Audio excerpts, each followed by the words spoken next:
Hello and welcome to Đồng Nai Radio and Television Station.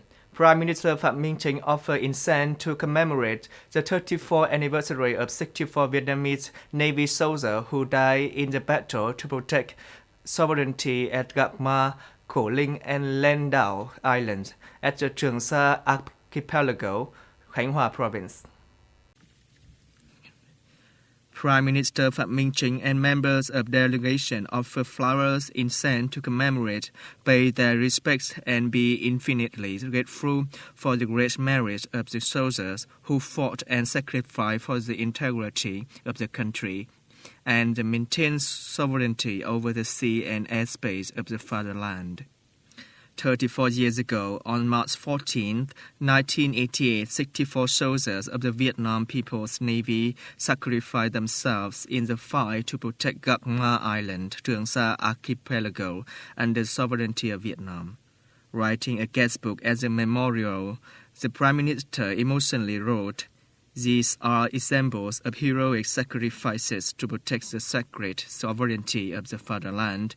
Those shining examples are always proof of heroism, adding to the heroic tradition of the Vietnamese nation."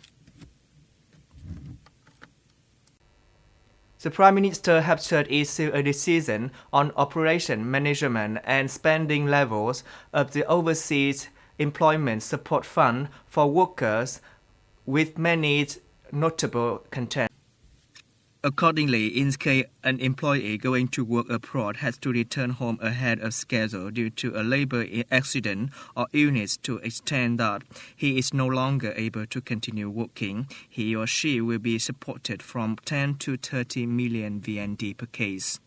In case an employee has to return home ahead of schedule because his company is dissolved or production is reduced due to natural disasters, pandemic, political instability, war, economic recession, or other reasons, will be supported from 7 to 20 million VND.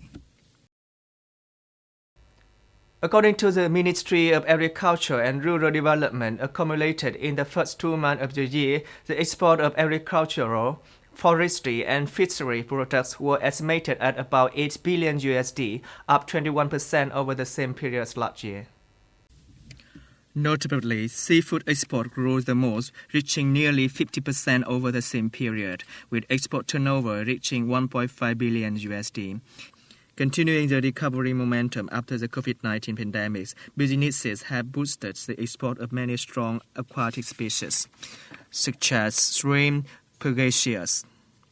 The seafood industry is trying to make good use of increasing world demand to expand market share and at the same time continue to promote processing of good value products. In 2022, the seafood industry has set an output target of 2.1 million tons with an export turnover of more than 9 billion USD. Ukrainian President Vladimir Zelensky announced that negotiations with Russia are expected to continue on March 15 after delegation of the Ukraine and Russia suspended the fourth round of negotiations between the two sides.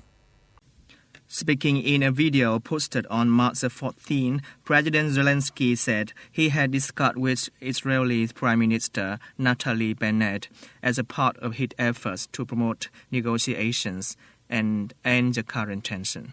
According to him, the Ukrainian delegation also mentioned this issue in negotiation with Russia. Earlier on the same day, advisor to the Chief of Staff of President of Ukraine, Mikhailo Podolyak, said that the delegations of Ukraine and Russia had suspended the fourth round of negotiations between the two sides and decided to continue negotiations on the 15th of March. Regarding to the war, Kremlin spokesman Dmitry Peskov emphasized that Russia does not rule out the possibility to take out the control of many major cities of Ukraine in the context that Russia is still approaching many cities in Ukraine. Speaking to a press conference, Peskov said President Putin has ordered not to launch immediate attacks on Ukraine's major city because civilian casualties will be very large. He affirmed that the Ministry of Defense of Russia does not rule out the possibility of complete control of many large cities. Commenting on recent statement by U.S. National Security Advisor Jake Sullivan and EU High Representative for Foreign and Security Policy Joseph Borrell about the Russian campaign in Ukraine, Mr. Peskov said that Moscow does not need any advice from such strategies.